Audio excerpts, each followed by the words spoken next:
নমস্কাৰ। প্ৰথমে মই জেৰিনাই মোৰ পাকঘৰলৈ আপোনালোক সকলোকে পুনৰবাৰ স্বাগতম জনালোঁ। আজি আটা গুৰি লাড়ু ৰেচিপি এটা লৈ আহিছোঁ আপোনালোকৰ বাবে। একেবাৰে সহজ ৰেচিপি। ঘৰতে থকা কিছুমান সামগ্ৰীৰে আমি এই লাড়ু প্ৰস্তুত কৰিব পাৰোঁ। খাবলৈ বহুত টেষ্টি হয়। আহকচোন তেনেহ'লে বেছি দেৰি নকৰোঁ, আজি ভিডিঅ'টো আৰম্ভ কৰোঁ। আটা লাড়ু বনাবৰ কাৰণে প্ৰথমতে আমাক লাগিব আটা। মই ৰঙা আটা এবাটি লৈ লৈছোঁ। ৰিফাইন তেল লৈ লৈছোঁ ডাঙৰ চামুচেৰে 3 চামুচ। আৰু লগতে লৈ লৈছোঁ ইলাচি আৰু দালচেনি লগতে মিক্স কৰি মই গ্ৰাইণ্ড কৰি লৈছোঁ। সৰু চামুচেৰে 1 চামুচ লৈছোঁ। আৰু লাগিব আমাক এবাটি গুড়। লগতে লাগিব আমাক অলপমান ঘিউ। আপোনালোকে ঘিউ ইচ্ছা কৰিলে নিদিবও পাৰে, এইটো অপচনেল হয়। মই ফ্লেভাৰৰ কাৰণে ঘিউটো ব্যৱহাৰ কৰিম। এতিয়া গুড়খিনি মই একেবাৰে সৰু সৰুকৈ কাটি ল'ম।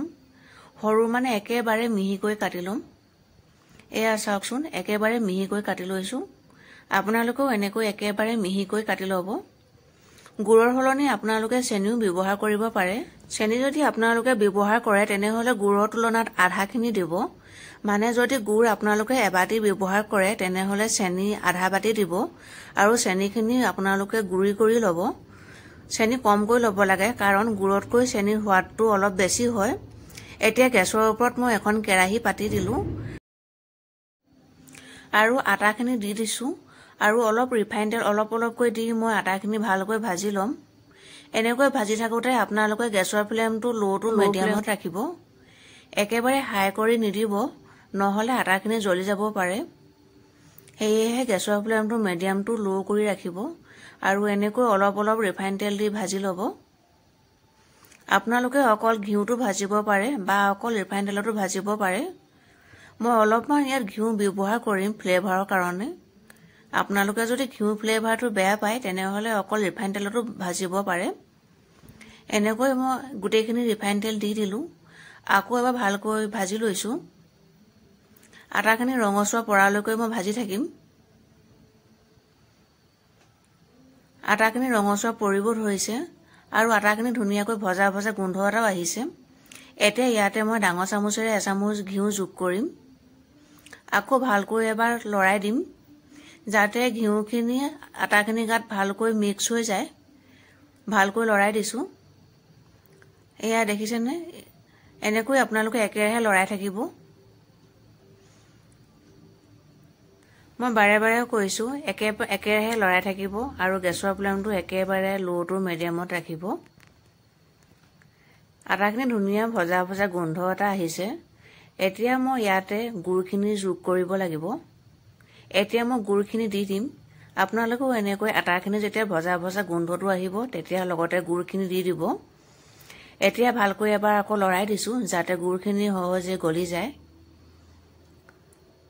এয়া গুড়খিনি ধুনীয়াকৈ গলি গ'ল আৰু শেষত অলপমান ঘিউ আকৌ এবাৰ দি দিছোঁ।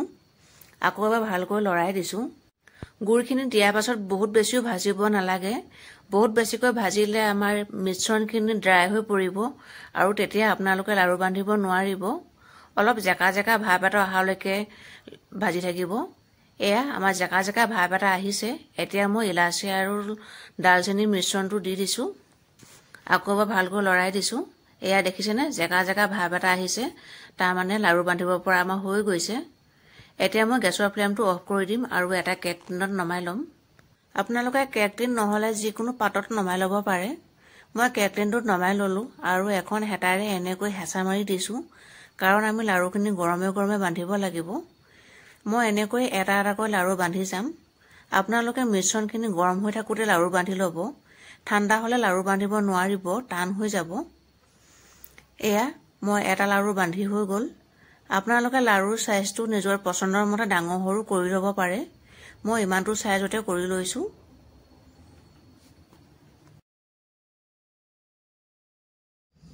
এয়া দেখিছেনে? ঘৰতে থকা কিছুমান সৰু সামগ্ৰীৰে আমি কিমান ধুনীয়া টেষ্টি আটা লাড়ু প্ৰস্তুত কৰিব পাৰোঁ। আপোনালোকেও যদি এনেকৈ আটা লাড়ু আগতে বনাই খোৱা নাই, এবাৰ এনেকৈ বনাই খাই চাব আৰু কেনেকুৱা পালে মোক কমেণ্ট কৰি জনাবলৈ নাপাহৰিব। আপোনালোকে কমেণ্ট কৰি জনালে মই খুবেই সুখী হ'ম। এয়া মোৰ গোটেইখিনি লাড়ু বনাই হৈ গ'ল।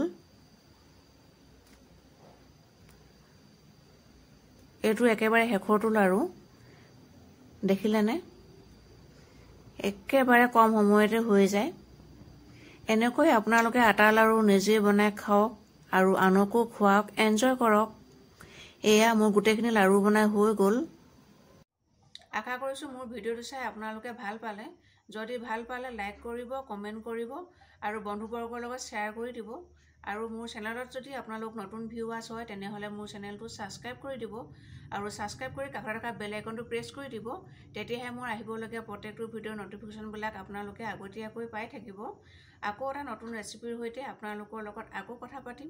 তেতিয়ালৈকে সকলোবোৰ ভালেই থাকক, সুস্থ থাকক, সুখত থাকক, হাঁহি থাকক। আজিলৈ আহিছোঁ, বাই বাই।